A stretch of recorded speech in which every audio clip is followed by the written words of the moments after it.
A seguir, assista ao programa Money Report, com assuntos que importam para você e para a sua empresa. PNC News. Informação que gera valor.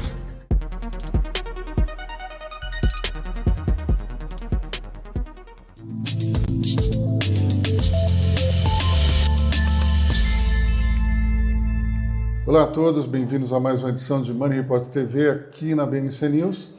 Hoje nós temos um programa diferente dos demais porque esse é um Money Report TV gravado ao vivo. Nós estamos num evento feito por Money Report para discutir as perspectivas econômico-políticas de 2025.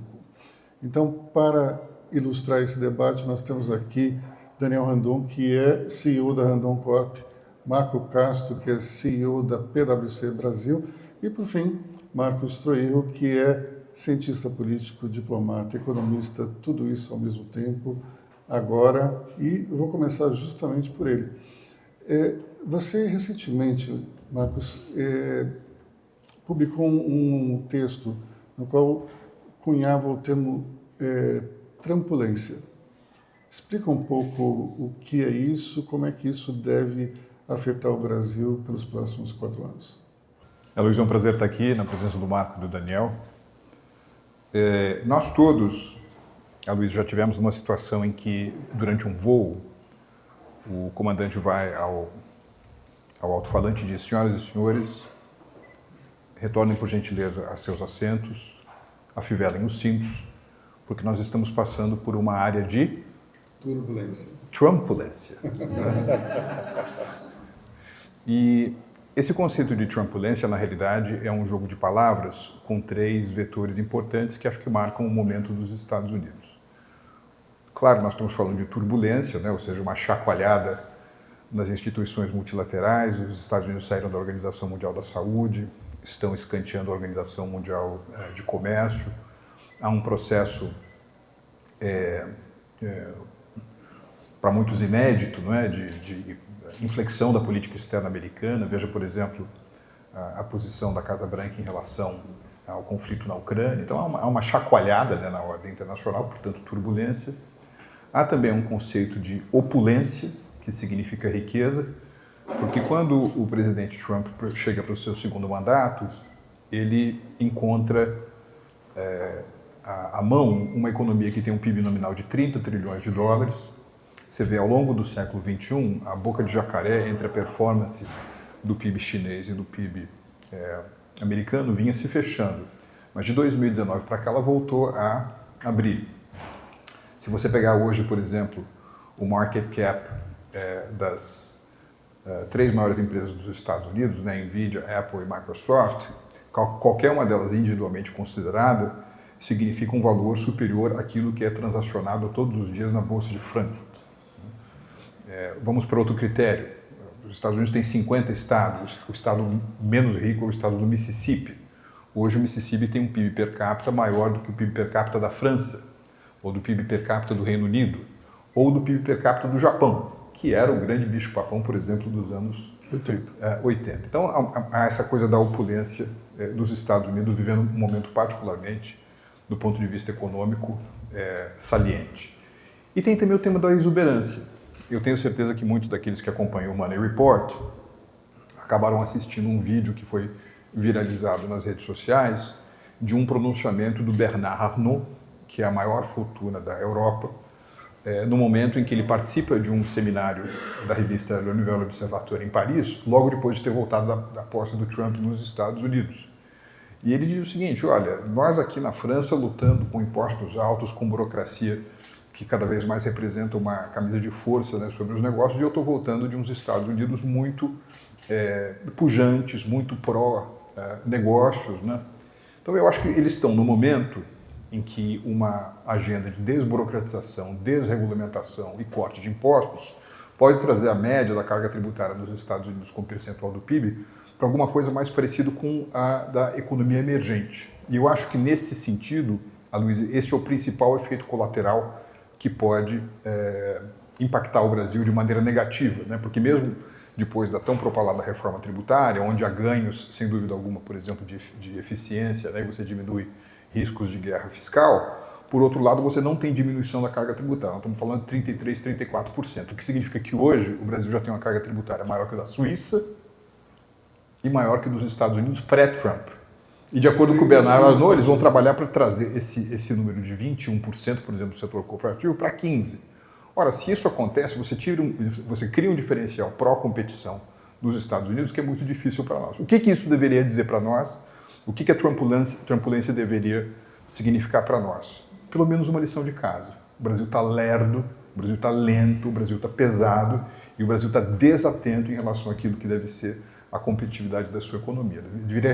A trumpulência deveria representar uma espécie de choque de atenção das coisas que realmente importam no momento, eu diria, internacional, que não é necessariamente ruim para o Brasil, né? Porque tem muita demanda por segurança energética, por segurança alimentar, por transição para a economia verde, quer queira, quer não, pelo fato de que o Brasil é uma economia de 210 milhões de habitantes, ou seja, a gente podia estar aproveitando esse momento de uma maneira muito mais proveitosa para nós. Bom, dentro desse contexto aí de turbulência, opulência que nós estamos vivendo, tem também como é a visão dos empresários executivos em relação a esse contexto. Recentemente a PwC fez uma pesquisa mundial e vocês conseguiram captar esse zeitgeist. Conta pra gente, Marco, como é que vocês estão vendo, ou melhor, como é que os executivos estão vendo o momento atual. Falo sim, Luiz. Obrigado. Primeiro, obrigado pelo convite e pela companhia aqui nessa mesa. Eu acho que a pesquisa que a gente faz a 28ª edição da pesquisa, a gente faz ela todo ano quando os empresários, as empresas, as corporações estão preparando o seu orçamento para o ano seguinte, ali entre novembro e dezembro. Então, é de fato um momento importante para você capturar qual é o humor, qual é a expectativa em relação ao ano seguinte. E aí, o que a gente notou como um traço transversal, tanto global quanto para o recorte brasileiro, é um otimismo grande de recuperação econômica em relação aos 2 últimos anos. Em especial, o ano passado, a expectativa que tinha era muito negativa, era muito pessimista. Esse ano tem um sinal muito positivo de recuperação. E o que é interessante é que tem 2 coisas que apareceram aí de uma forma mais contundente. No ano passado foi a primeira vez que a gente viu os CEOs comentando que seus negócios não sobreviveriam uma década se eles não se reinventassem rapidamente. E esse ano a gente nota que isso amplificou, o número é muito maior, 45% tem essa visão. Um outro traço que também apareceu interessante dessa vez, e foi a primeira vez que a gente conseguiu capturar isso, é que apesar disso estar se repetindo pela segunda vez, ainda são modestos os movimentos de mudança dessas empresas. O CEO reconhece, o C-Level reconhece que as empresas precisam se reinventar, mas a aceleração, a velocidade com que isso está sendo feito ainda é muito pequena. Então isso é uma marca importante e a gente conseguiu contrastar isso com o mandato que os CEOs normalmente têm na sua função. A gente notou que parte importante dos CEOs que respondem à pesquisa imaginam que ficaram sentados nas suas cadeiras por mais 2, 3 anos. E a gente está falando de mudanças de fundo, profundas, que precisam ser feitas nas empresas. Então talvez a gente tenha aí um trabalho que precisa ser feito pelas empresas, pelos seus conselhos, pelos seus boards, de ter a segurança de que o CEO está olhando de fato para o médio e longo prazo, que ele está exercendo uma ambidestria para poder olhar tanto a produção de resultados que ele precisa entregar no curto prazo, mas também os movimentos de fundo que ele precisa fazer para garantir a sobrevivência do negócio. Então acho que isso é uma marca que pareceu bem forte nessa pesquisa esse ano. No Brasil teve uma característica que diverge do mundo, que é a escassez, o maior risco que foi identificado para frustrar o crescimento, o desempenho das corporações no Brasil, é a escassez de mão de obra qualificada. Isso apareceu como o principal risco, é a primeira vez que isso aparece na pesquisa, e acho que isso vai muito na direção do que a gente percebe, que é a necessidade de uma mão de obra muito qualificada, que domina a tecnologia, que sabe o que está acontecendo com todas essas tecnologias emergentes e algumas já consolidadas, e que a gente não tem ainda uma formação qualificada em volume necessário para o nosso mercado, Luiz. Daniel, você está sentindo essa mesma percepção aí do que apareceu na pesquisa? Uma situação na qual existem CEOs hoje que estão voltados para o longo prazo, médio e longo prazo, e ao mesmo tempo essa escassez de mão de obra? Bom, um prazer, Aloysio, Marco e Marcos, por participar aqui no Money Report. E nossa empresa, hoje nós temos aí mais de 18 mil funcionários, chegando a 20 mil com a última aquisição no México. E no Brasil, a gente, na região da Serra Gaúcha, a gente chega a ter a total falta mesmo de mão de obra, principalmente qualificada, ou até soldadores, exemplo. E algumas funções aí nós tivemos a grata surpresa de poder contar com muitos imigrantes, né? Então, dos 15 mil colaboradores que nós temos no Brasil, 1.200 são da Venezuela hoje, né? Que essa migração tem sido importante em funções que às vezes nós temos dificuldade de encontrar. Então isso é uma percepção bem clara que existe, né? Apesar de a gente falar numa taxa de desemprego baixa, né, no Brasil, mas é uma dificuldade principalmente de qualificação de mão de obra. E as empresas acabam investindo cada vez mais nos seus negócios, até para o treinamento, né, desses jovens para poder chegar na carreira, né? Nós mesmos da Randon Corp, a gente tem um projeto de contraturno de aula de 6 a 16 e depois com a parceria do SESI e Senai, 16 a 18 anos, para que possamos treinar essas pessoas, preparar para o mercado, né? Tanto o mercado da indústria como do comércio, que tem um desafio enorme de investir, né? Mas nessa linha, eu acho que o grande desafio que a gente tem visto é nas áreas, principalmente também de tecnologia, né? A Randon Corp tem investido fortemente na área de TI, tanto a questões de preocupação, né, da proteção, né, no sentido dos hackers, redução, né, disso, que é um dos gerenciamentos de riscos importantes das empresas atualmente, de poder sobreviver hoje a qualquer ataque. E também um investimento muito forte na parte de inteligência artificial, né? Então, desde empresas de software para automação, para inteligência artificial. E ali, sem dúvida, tem um desafio enorme de formar essas pessoas, né? Até eu falo que nós nos beneficiamos um pouco porque muitas empresas foram muito fortes e duras no sentido de que seus colaboradores voltassem 100% presencial, né? E nós, da Randon Corp, a gente entende aí que o modelo híbrido ainda funciona quando tem uma clareza forte de propósito junto aos seus colaboradores, que nós chamamos de protagonistas. Isso tem até aberto espaço, mas a gente sabe que a tendência futura na mão de obra, principalmente quando fala de tecnologias, né, como transformação digital, inteligência artificial, vai ser o grande desafio das empresas para essa mudança e transformação e para que seja cada vez mais rápido, né, Marco? Que nem o Marco falou, as empresas têm que continuar se reinventando, investindo muito em tecnologias disruptivas, tecnologias digitais, para superar os desafios aí tanto do mercado global como da própria economia nossa. Marcos, quando a gente acompanha a economia pelos jornais e vê, por exemplo, declarações do governo, parece que está tudo bem, porque a massa salarial aumentou, você tem um aumento de consumo, mas quando os economistas escrevem seus artigos ou dão entrevistas, nós percebemos sempre que existe uma perspectiva de desaceleração no segundo semestre e que, portanto, a situação pode ser revertida. Afinal de contas, onde é que está a razão? Está do lado do governo ou do lado dos economistas? Do lado dos economistas, porque nós temos uma situação, Aloysio, que se assemelha um pouco àquele jogo do cabo de guerra, né? Você tem, por um lado, uma série de fatores positivos, né, levando o Brasil para o lugar certo. Eu mencionei algumas delas aqui. Por exemplo, o comércio exterior brasileiro continua muito vibrante, não caiu demanda relativa pelos bens em que a gente tem uma grande vantagem comparativa. Eventualmente... Eu poderia citar um fator que é reformas feitas durante o governo anterior, algumas das quais você participou diretamente. Sim, você teve, é interessante você estar mencionando isso, Aloysio, porque eu estive recentemente em Singapura, num encontro, e fui conversar com um sujeito que é o principal gestor de um dos grandes fundos soberanos daquela região, e ele me dizia o seguinte: olha, Marcos, a gente tinha a impressão, não é, que vocês estavam indo para isso no início de 2023, que vocês estavam indo para o 8º ano seguido de reformas modernizantes no Brasil, né? Quer dizer, você pega aqueles 2 anos e meio de presidência Temer, aliás, o presidente Temer, que talvez tenha sido o maior presidente reformista per diem do mundo, né? Ou seja, um montante de reformas que aconteceu durante aquele período dele. Você tem o período Bolsonaro com Paulo Guedes também de muitas reformas, obviamente é um período que é muito abalroado, né, por fevereiro, março de 2020, quando você tem a entrada do Covid na tela de radar, mas foi também, eu acho, um legado importante. Então, claro, você tem ainda uma fonte de energia no tanque que agora parece que já está correndo mais por conta do vapor, né? Então há esse legado positivo. E você tem coisas que, enfim, outros países estão fazendo que nós deixamos de fazer, né? Quer dizer, nesses últimos 26 meses, né? No momento em que os países mais dinâmicos do mundo estão fazendo tudo para atrair ricos e riquezas. Eu acho que nós estamos muito pouco sedutores nesse aspecto, né? Estão melhorando o profissionalismo e eficiência das gestão de empresas onde há participação do governo.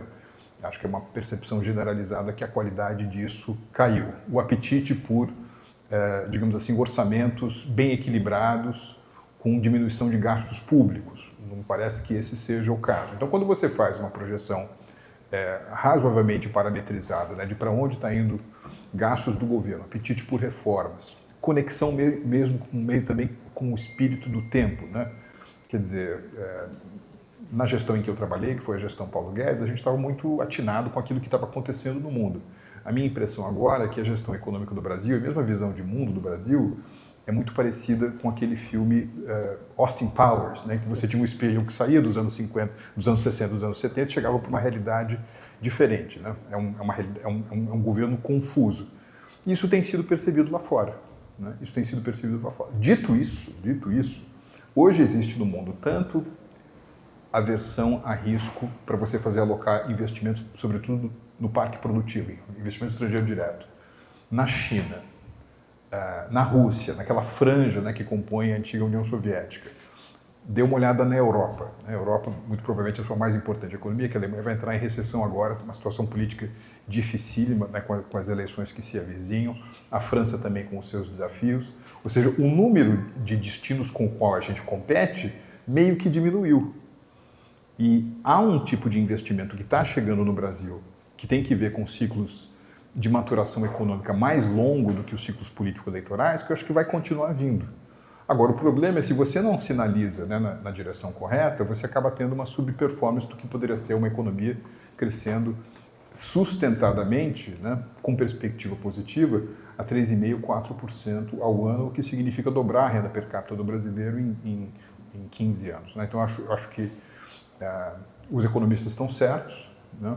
É uma situação difícil no curto prazo para o Brasil, mas talvez seja boa, sobretudo se gerar uma mudança de direção em outubro do ano que vem.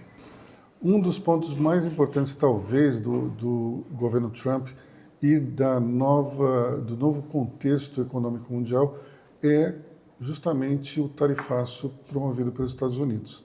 Marco, como é que vocês estão vendo esse rearranjo de tarifas? Isso pode prejudicar o comércio internacional ou isso vai criar um gargalo e depois tudo volta ao normal? Não, Luiz, a forma como a gente tem olhado e tem percebido, claro que o assunto se acentuou bastante agora, mas a gente já vem conversando com uma série de executivos empresários brasileiros que dependem ou têm relações muito profundas com os Estados Unidos já nos últimos 3 meses do ano passado, e algumas preparações já estavam ocorrendo, né? Então, por exemplo, a gente tem uma série de grandes empresas brasileiras que produzem em solo americano. Então, elas estão, de uma certa forma, equilibradas em relação ao tema, sentem alguma coisa, porque tem, de qualquer forma, uma relação. Mas o que a gente nota também é que existe eu tive recentemente com um dos representantes do governo americano e um comentário que ele fez é que vai ser um período, como o Marcos comentou, de turbulência. E é um comentário que ele falou que não dá para levar ele literalmente, tudo que ele diz, mas tem que levar seriamente, porque ele está dando uma direção. Eu acho que isso é muito parte de uma pauta de negociação dele, é o que a gente tem percebido e tem acontecido. Eu acho que vai afetar, no curto prazo, algumas relações. Eu acho que existe uma preocupação grande. E aí, quando a gente fala de tarifas, as pessoas acabam se esquecendo que não é simplesmente uma relação naquele momento casual, um país como o Brasil tributando metanol, que vem para cá, acho que é 15%, 14%, e quando vai para lá é 2 a 3%. Então, isso tem uma construção histórica, isso não é uma questão pontual. Isso vem desde uma construção que veio do GATT lá atrás, teve rodadas de negociação, tem motivo para essas tarifas terem sido estabelecidas nesses patamares. Então, qualquer disrupção disso vai causar, de fato, um desequilíbrio no que a gente tem hoje no tabuleiro global que a gente imagina. Talvez o que a gente também tenha percebido de sinal é que é uma hora da gente, talvez o Marcos comente até mais profundamente sobre esse assunto, é hora de rever se esses parâmetros que foram criados há 50 anos atrás, se eles ainda prevalecem no cenário de hoje. Parece que a gente precisa rever o processo como um todo. Essas medidas casuais vão causar uma turbulência grande, um atrapalho grande no dia a dia. Há empresas brasileiras muito preocupadas com essa relação. Então, eu acho que tem uma evolução que precisa ser dada rapidamente. Eu sei que existem movimentos diplomáticos sendo feitos para conduzir isso e controlar isso, mas eu não tenho dúvida nenhuma que vai causar uma desorganização e, infelizmente, vai aumentar custos em alguns desses territórios envolvidos nesse processo, né? E, Daniel, você que tem operação no México, como é que isso te afeta? Bom, a gente tem operação no México, hoje 90% do negócio é mercado doméstico mexicano e recém-adquirida empresa, mas nós temos também fábrica em New Jersey, nos Estados Unidos, de trailers, na parte do Alabama, material de fricção que nós produzimos lá, a gente exporta muito também daqui, e recentemente uma fábrica de eixos em Kentucky, né? A minha visão talvez que nem o Marco falou, né, tem um desafio agora de entender um pouquinho mais. Sem dúvida, alguns setores podem ser mais afetados diretamente, mas no nosso caso a gente vê muitas vezes como oportunidades, né? Porque os Estados Unidos, sem dúvida, têm elevado tarifas, mas não somente para o Brasil, olhando principalmente países que têm um déficit comercial. E o nosso trade comercial atualmente é muito mais um déficit brasileiro do que superávit. Então, olhando se os nossos políticos lideranças tiverem um papel importante de saber negociar, eu acho que o que o Marco falou aqui é importante, isso de uma forma construtiva, eu acho que pode trazer mais oportunidades para o Brasil, né? Até pela demanda que os Estados Unidos têm, né? E os Estados Unidos eu tenho muitas dúvidas que vão aumentar as tarifas sem que cuidem, né, para que o impacto inflacionário não seja forte, porque é um desafio para um país como os Estados Unidos reduzir a inflação e buscar essa competitividade. Eu tive a oportunidade de morar nos Estados Unidos em 2001, 2003, né? E o histórico que a gente vê que os Estados Unidos, na minha opinião, também ficou décadas se utilizando do comércio exterior, China e outros países para baixar a inflação, em vez de reduzir os gastos do governo, né, Marcos, como o Marcos falou, a importância de ter um ajuste fiscal maior. Então, acho que os Estados Unidos têm que buscar esse equilíbrio.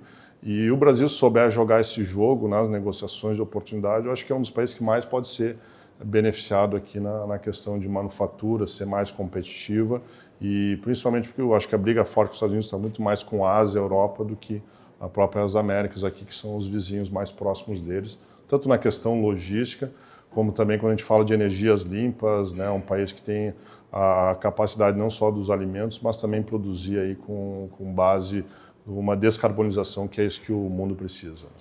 Então, a gente tem 4 maneiras de falar random pelo mundo.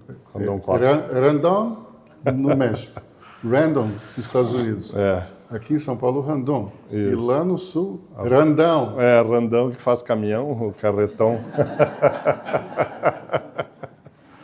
Bom, já que você falou que morou nos Estados Unidos, eu conheci o Marcos em Nova York, muitos anos atrás, quando ele fazia parte de uma missão na ONU.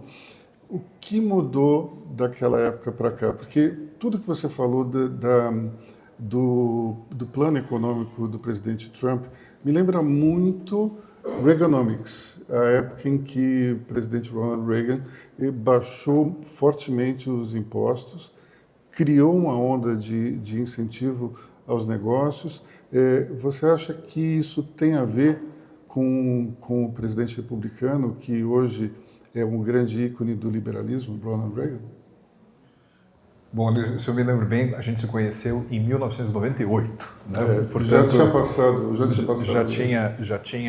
Você tem os efeitos, obviamente, da presidência Reagan dos anos 80, mas os Estados Unidos estavam num momento também, naquela época, bastante exuberante. Né? Aliás, o Joseph Stiglitz, que é professor de Columbia e ganhou o Prêmio Nobel de Economia, ele escreveu um livro chamado The Roaring 90s. Né? Os anos 90 foram anos de grande desempenho da economia americana. Então, havia naquele momento, né, para comparar os Estados Unidos daquela época e o de agora, um grande entusiasmo em relação ao fim da Guerra Fria, o fato de que apenas 7 anos antes a União Soviética tinha se desmantelado, os Estados Unidos estavam vivendo uma espécie de momento unipolar. Né? Se não me engano, o Francis Fukuyama tinha escrito um livro que era O Fim da História.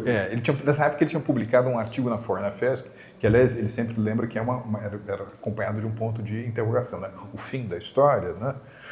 Então havia essa ideia de que enfim, o mundo caminharia para por uma globalização mais profunda, menos restrições ao comércio internacional, menos restrição ao fluxo transfronteiriço de investimentos, menos dificuldades para você obter observância em relação à propriedade intelectual.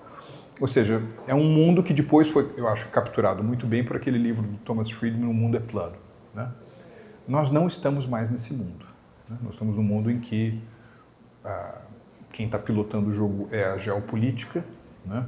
Eu acho que os Estados Unidos, que tradicionalmente, depois da Segunda Guerra Mundial, foram muito pautados, né, por noções ocidentais de economia de mercado, democracia representativa, Estado de Direito, tem hoje uma perspectiva mais transacional, ou seja, se eu te oferecer isso, o que você me oferece em troca?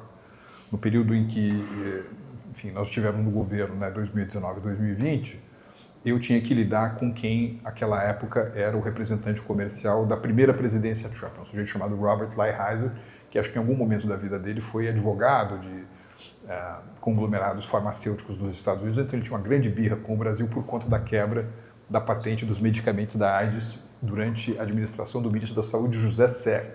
Então, enfim, a gente de vez em quando argumentava, o Paulo Guedes também conversou com ele, em termos de criar uma aliança um pouco mais ampla, né, por conta dessa coincidência civilizacional, e ele queria saber exatamente, olha, eu vou te oferecer isso, você tem que me oferecer alguma coisa, mas por outro lado foi pelo acesso que se tinha àquela época a círculos decisórios na Casa Branca, nós conseguimos, por exemplo, obter o apoio dos Estados Unidos para que o Brasil viesse a começar o processo para se tornar membro da OCDE, que é alguma coisa super importante para o Brasil, porque se o Brasil se tornar membro da OCDE, ele passa a ser o único país do mundo que é membro dos BRICS, membro do G20 e membro desse clube de países ricos sediado em Paris, que desenha muitas regras internacionais. E é particularmente relevante ser membro da OCDE porque depois da grande recessão de 2008, da queda do Lehman Brothers, as agências de classificação de risco, algo que entraram num período de crise, investidores institucionais passaram a adotar as regras da OCDE como o balizamento para você poder direcionar recursos de longo prazo, baratos, para projetos, por exemplo, de infraestrutura que o Brasil precisa muito. Então, eu talvez aqui esteja um pouco menos otimista do que os meus colegas de mesa, porque, Luiz, eu morei nos Estados Unidos como estudante de intercâmbio quando eu tinha 15 anos, né, em 1982. E nesses 43 anos eu não consigo pensar no momento em que o Brasil e os Estados Unidos estiveram tão distantes, né? Quer dizer, os Estados Unidos são de Vênus, o Brasil é de Marte, e o Elon Musk tem uma série de projetos para Marte, né? Então a gente tem que levar isso em consideração. E não tem ninguém fazendo as pontes. Não tem ninguém fazendo as pontes. Se você me permite só mais um comentário, logo quando o presidente Trump assumiu em 2017, eu assisti uma palestra daquele que eu considero o maior historiador vivo, que é o Neil Ferguson, né? E ele disse um negócio razoavelmente curioso, que era o seguinte: olha, eu sugiro a todos vocês lerem o livro The Art of the Deal, não é, que é um livro que o presidente Trump escreveu junto com um ghostwriter e que meio que capta, né, o espírito negocial dele. Eu não levei aquilo muito a sério, mas eu estou percebendo que é algo particularmente importante. E é alguém que privilegia muito a relação pessoa a pessoa, o networking informal, a conversa de bastidores. E hoje nós não temos ninguém no Brasil investido de funções governamentais ou próximo do governo que seja capaz de obter esse acesso. Os chineses têm, né? Eu acho que os russos têm, os indianos têm, né? Os indianos têm uma diáspora nos Estados Unidos muito grande, com grande acesso à Casa Branca. A própria esposa, né, do vice-presidente é de ascendência indiana, mas nós não. O Brasil está sem acesso. O Marcos Trujillo lembrou do livro The Art of the Deal, que de uma certa forma pauta esse novo momento de relações internacionais. Então, queria justamente perguntar isso para o Marco. Você acha que os outros países podem ser contaminados por esse toma lá da cá? Isso pode também entrar nas relações comerciais privadas, de empresa para empresa? Esse estilo Trump pode, de alguma maneira, influenciar o jeito de fazer negócio entre países e empresas? Luiz, eu acho que sim, resposta rápida é essa, mas eu acho que isso também não é algo que começou somente com o Trump, né? Acho que a queda do multilateralismo já vem de pelo menos quase uma década, em que você começa a ver movimentos em que os grandes blocos não vêm perdendo a sua relevância. Eu me lembro quando a gente lá atrás discutia sobre o fim da globalização, que foi quando a gente trabalhou muito tempo junto. E aí eu acho que isso é uma tendência, isso tem acontecido claramente. Eu vejo que as relações, eu vou citar talvez 2 comentários ou exemplos aqui.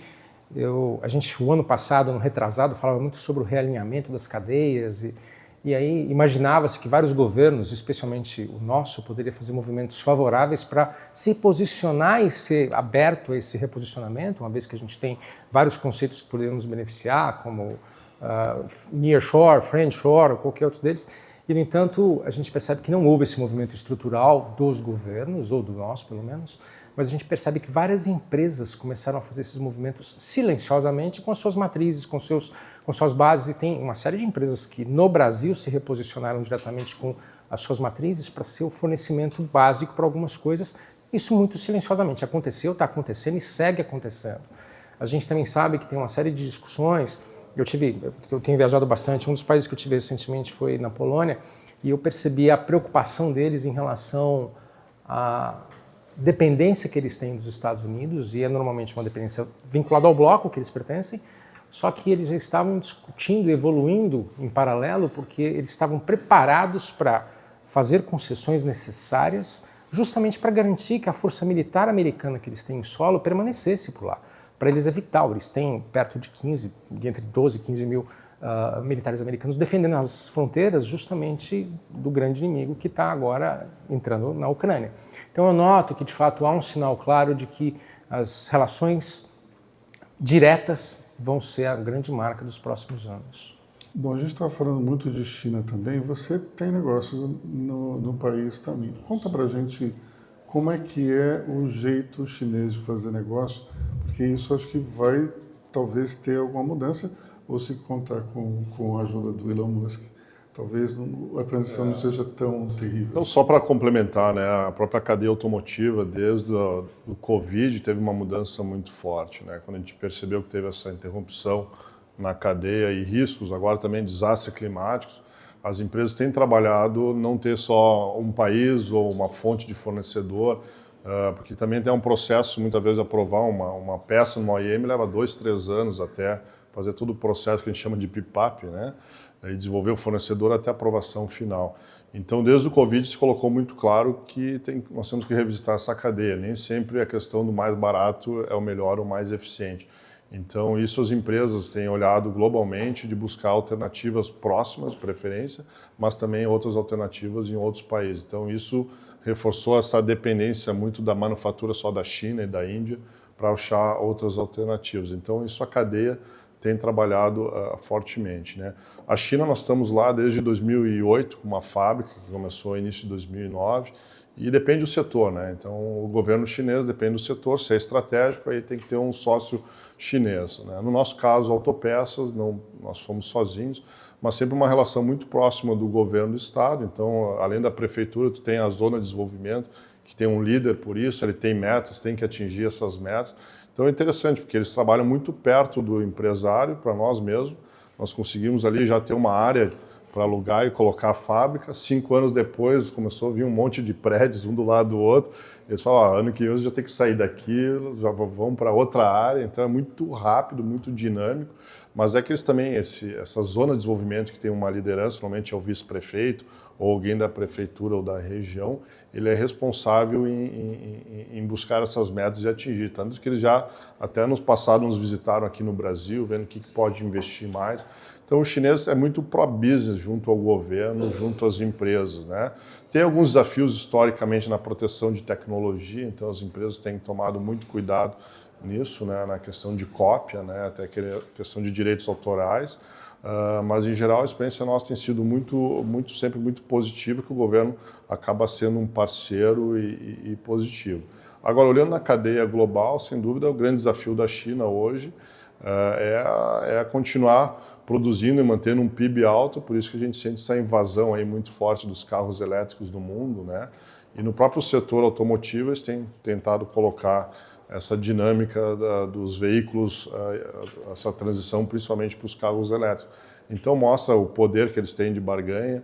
Os produtos também, muitas vezes o aço, o custo do aço dele para o chinês que produz de lá e exporta, ele é um valor subsidiado, por isso que nós encontramos essas diferenças nas peças. Então tem algumas vantagens internas do fabricante chinês, não do estrangeiro, que exporta seus produtos, né, com mais competitividade, porque eles precisam gerar emprego, precisam gerar economia e fazer a economia continuar crescendo, principalmente no seu PIB, que é um desafio aí para uma população de mais de 1 bilhão de pessoas, né? E uma classe média de mais de 300 milhões de pessoas, então é um desafio grande.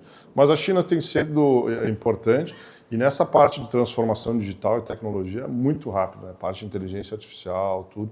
Então acho que a gente tem falado cada vez mais da Randon Corp, não só estar produzindo lá, mas nos aproximarmos de parceiros cada vez mais para aproveitar esse conhecimento e esse investimento forte que os chineses têm feito em tecnologias e nos negócios também. Eu vou te contar uma história de 20 anos atrás e te perguntar se ainda é assim. Eu conversava com o vice-presidente da General Motors, naquela época era o José Carlos Pinheiro Neto, e eles exportavam muito para a China.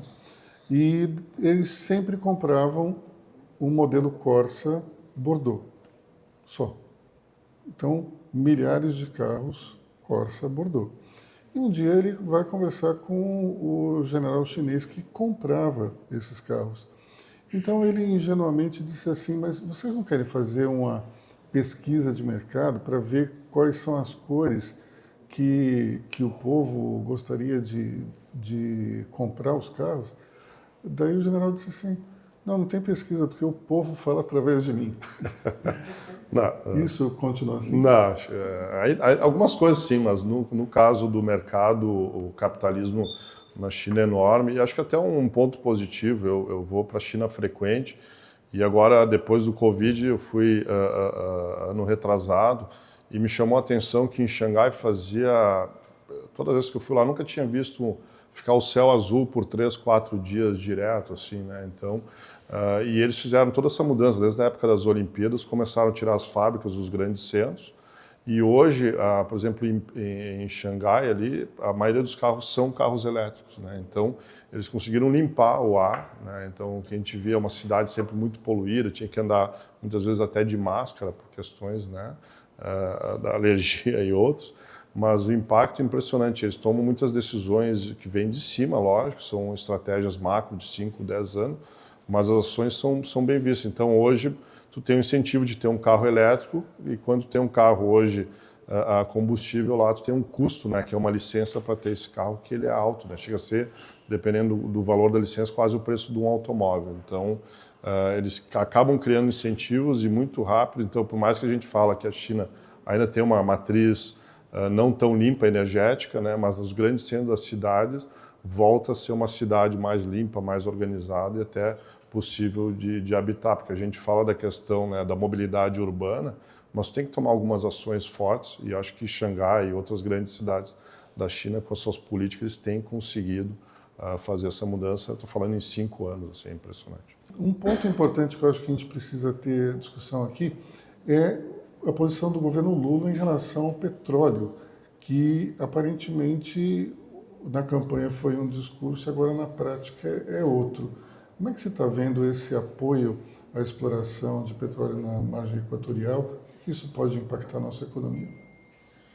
Veja, Luísio, a agenda ambiental, ESG, de transição energética, as preocupações com mudanças climáticas continuarão. Esse avião continuará em voo, só que ele voará numa altitude mais baixa e em velocidade mais reduzida. Porque se você levar em consideração, por exemplo, prioridades hoje do governo dos Estados Unidos, que é dar um choque de energia barata, exemplificado pela frase produzida durante a cerimônia de posse, Drill, Baby, Drill. A possível retomada de relações econômico-comerciais entre os Estados Unidos e a Rússia, que é um dos maiores produtores mundiais de gás e de petróleo. Toda uma ênfase que está se dando à centralidade da Arábia Saudita no novo jogo geopolítico e energético. Então, acho que talvez, do ponto de vista realista, a gente deva falar muito mais em diversidade energética do que necessariamente transição energética. Aliás, o Jeff Curry, que durante muitos anos foi o diretor de pesquisas em commodities da Goldman Sachs, e agora está no Carlyle, né? Ele é o sujeito que eu mais respeito nesse setor.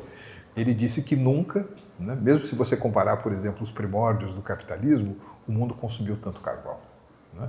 Veja o caso da Índia, que das economias do G20 é aquela que mais cresce, consumindo pesadamente carvão e fazendo grandes aquisições de petróleo, sobretudo a partir das suas relações privilegiadas com a Rússia, às vezes até por escambo.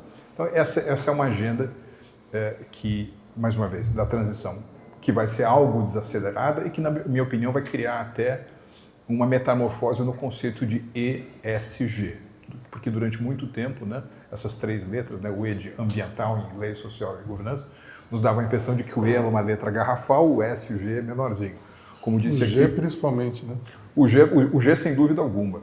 Agora, nós estamos num momento agora, e acho que tanto o Marco e o Daniel mencionaram isso, da dificuldade de você encontrar talentos, mão de obra, força de trabalho para os desafios de um ambiente que precisa de conhecimento técnico e é intensivo em tecnologia. Então, o fato de você não conseguir treinar pessoas para essa quarta revolução industrial, mais uma vez que é intensiva em tecnologia, é também uma grande ameaça ao tema de sustentabilidade. Eu acho que vai haver uma espécie de deslocamento de ênfases ambientais para ênfases de habilidades, skills, né, como se diz na economia. Dito isso, um país que tem o desenvolvimento relativo do Brasil, tem as riquezas que tem, eu acho que ele precisa privilegiar o seu desenvolvimento. Né? Energia barata é um diferencial importante.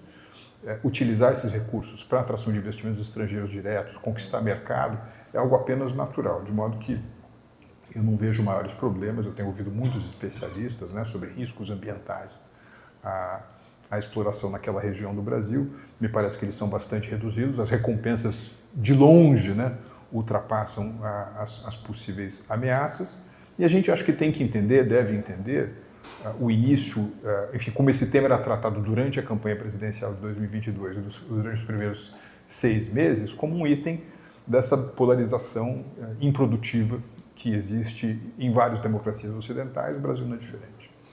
Uma coisa que a gente vê nos Estados Unidos agora é uma espécie de esvaziamento da agenda de inclusão e diversidade. Algumas empresas voltando atrás em programas. Você conseguiu perceber alguma coisa nesse sentido na pesquisa que vocês fizeram? E mais ainda, você acha que isso que está acontecendo nos Estados Unidos pode chegar aqui no Brasil? Bom, vamos por partes aqui, né? Eu acho que de fato a gente nota que o protagonismo da pauta ESG vem perdendo tração. A própria pesquisa no passado falava muito de preocupações ambientais, e a gente nota que ela continua como uma preocupação, mas ela perdeu posição no ranking, não está como uma das primeiras preocupações a pauta de sustentabilidade, ela permanece lá. Eu acho que o que a gente no passado sempre discutiu muito isso, até porque a gente trabalha com uma gama de empresas que estava lançando seus planos, suas metas, e a gente sabe que existe um caminho em que em algum momento isso vai ser certificado, validado por um terceiro, e a gente sempre discutia e tentava mostrar que a pauta ESG precisava ter sempre um E a mais, ela tinha que ter um econômico por detrás, senão ela não conseguiria sobreviver. A nossa torcida no momento é para que o E de Environment não seja rasgado e substituído exclusivamente pelo de Economics, e continuar grande como era o de Environment no passado. Essa é a torcida que a gente tem. O que a gente nota e o que a gente tem percebido são os movimentos públicos de empresas que estão, de fato, reduzindo, abandonando, revertendo toda a sua pauta de inclusão e diversidade nos Estados Unidos. Tem uma lista de grandes empresas fazendo isso. Em contrapartida, a gente nota uma série de empresas no Brasil, inclusive subsidiárias dessas empresas, dizendo que aqui eles vão permanecer com a pauta em atividade. Só o tempo vai trazer isso, Luiz, mas uma coisa que eu acho que é importante, e no caso especificamente da PwC, essa é uma pauta vital para a gente, ela continua sendo uma pauta vital, porque a gente está falando muito mais de uma agenda. A PwC atende empresas dos mais diversos setores espalhadas no Brasil inteiro. Não faz o menor sentido a gente não olhar também do nosso lado a necessidade de você ter essa diversidade refletida nos nossos quadros para atender essa diversidade nacional que a gente tem. Eu acho que o Brasil tem características diferentes também do território americano. A pauta de inclusão é muito mais relevante aqui do que lá. A gente, de fato, é uma sociedade onde uma parcela gigantesca da sociedade é excluída. Então, a pauta de inclusão aqui ela é muito mais abrangente e ela tem que ser olhada com mais profundidade. O próprio Daniel citou aqui o tema de educação, o investimento que vocês fazem nisso. Eu acho que isso é uma característica do país. A gente precisa seguir incluindo e seguir abarcando tudo isso. As consequências são terríveis se a gente deixar isso de lado num país como o Brasil. Veja a criminalidade que pode acontecer, veja a injustiça que é cometida o tempo todo se a gente não tiver um olhar muito mais profundo para isso. Eu tenho uma série de empresas, eu faço parte de uma série de fóruns de discussão desse assunto. Acabei de ser admitido no conselho de um grande movimento no Brasil que tem também. Eu vejo uma série de empresas ainda subscrevendo e garantindo que essa pauta não vai ser abandonada por aqui. O tempo vai trazer, né? No caso da Randon Corp, vocês chamam os colaboradores de protagonistas, inclusive, né? Como é que vocês abordam a diversidade e inclusão na corporação? Bom, nós temos os grupos de afinidade, tem sido um trabalho, a gente fala que nem governança, tudo na empresa não é da noite para o dia, tem que ser um trabalho de conscientização de todas as pessoas. Tudo que é somente top-down, bom, a partir de agora a regra é essa, a gente sabe que sempre vai ter resistências internas. Então, a questão de diversidade, na minha opinião, as empresas têm que olhar uma questão de longo prazo, trabalhar com equipe, que nem a gente tem, né, os grupos de diversidade, as questões de treinamentos, a conscientização tanto de liderança e todos os colaboradores. E é nessa opinião, né? Poxa, a gente vive num mundo global, nós temos que entender e respeitar as diferenças. E a gente fala que está dentro do nosso princípio, né? Pessoas valorizadas e respeitadas é um princípio da Randon Corp desde que meu pai e meu tio iniciaram a empresa. E desde a década de 90, com o planejamento que nós colocamos lá no nosso quadrinho, um dos princípios nossos. Então não é algo que possa, na minha visão das empresas que olham, nós temos 76 anos de história, vamos continuar crescendo, é uma caminhada constante e a gente tem que respeitar as diferenças e conscientizar as pessoas da importância desse trabalho da diversidade. E na questão ESG, eu sempre falo que a Randon, desde a década de 70, já era capital aberto. Capital aberto é a governança pura. Ali a gente começou a aprender a ter um conselho, a ter auditoria, criar todo um processo de governança e de profissionalização da empresa. Meio ambiente, desde a década de 90, nós já tínhamos ISO 14000 nas nossas autopeças. E a parte social, a gente tem Fundação Randon desde mais de 45 anos, o Instituto há mais de 20 anos, projeto aí com jovens há mais de 20 anos também, que é uma caminhada e que vai evoluindo. Então, a minha visão é muito importante. Por exemplo, nós colocamos a nossa ambição ESG de até 2030, reduzir em 40% das emissões de gás com efeito estufa. E nós vamos continuar fazendo isso, porque isso traz liderança para um propósito único, tu atrai mais talentos para a tua empresa, tanto a nível de funcionários, os protagonistas, como também, quando a gente fala, todos os stakeholders. E a gente consegue também criar, a gente chama quebrar paradigmas. A gente colocou uma caldeira de biomassa fazendo um investimento com payback de 3 anos. Então, em vez de usar gás, nós estamos usando uma caldeira de biomassa e que ela só ali na frase já está reduzindo 40% das suas emissões que nós tínhamos programado lá atrás. Então, são exemplos que se tu não colocar desafios e colocar a régua para cima, as pessoas vão continuar fazendo da mesma forma. Então, o que eu acredito, e nós trabalhamos com isso, coloca desafios e vão vir inovações que nem sempre são mais caras que as atuais. O pessoal às vezes tem muito aquela consciência que para mudar o status quo vai custar mais caro. Eu acho que não. E na questão dos Estados Unidos, eu acho que reforça a importância, né, de buscar energia barata, né? E tem um desafio enorme porque não adianta falar em transição energética, meio ambiente, se não cuidar do social. Então, se tu aumentar muito o custo da energia, tu vai ter problema no alimentos, na cadeia de produção, tu vai ter inflação, e isso é ruim principalmente para a população mais carente, né? Então, tu tem que olhar o ecossistema como um todo. E quando a gente esteve agora em Davos, ficou muito claro, um dos pontos sobre inteligência artificial é que vai ter mais e mais demanda de energia, né? Então, não só pela isso, se aumentar a temperatura, né, que tem aumentado esses nossos verões aqui, vão usar mais ar-condicionado.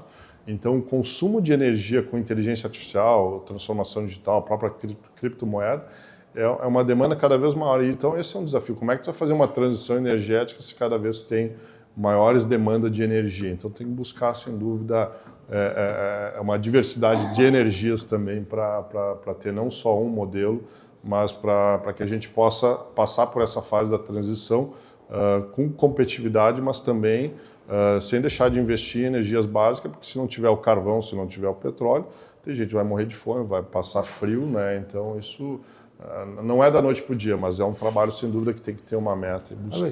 Só complementar um comentário que ele fez, que eu acho que isso é fundamental e foi capturado na pesquisa que a gente falou, inclusive em Davos, eu encontrei com o Daniel por lá também na Brasil House. Uma série de 2/3 dos CEOs comentam e afirmam que se surpreenderam que conseguiram fazer parte dessa transição gastando menos, quebrando o mito de que isso é mais caro do que o que a gente sempre imaginou, que a sustentabilidade poderia custar mais caro do que o método tradicional. Então isso foi capturado na pesquisa. E outra coisa, tem uma decepção muito grande de alguns, achando que, poxa, continuar explorando o petróleo, a gente não consegue fazer uma transição energética somente com elétrons. A gente precisa de moléculas. A gente, de fato, é uma transição. É por isso que tem que passar por esse processo. O que não dá para rasgar, né? Mas a transição é fundamental no que se consome. Bom, outra coisa que é fundamental é a gente fazer uma amarração, porque infelizmente chegamos ao final do nosso tempo. O programa de hoje fica por aqui, mas esse debate continua aqui com a plateia. Então eu agradeço muito a presença do Daniel, do Marcos. A gente vai continuar aqui o debate, mas aqui na BMC a gente estará de volta na próxima quinta-feira. Até lá.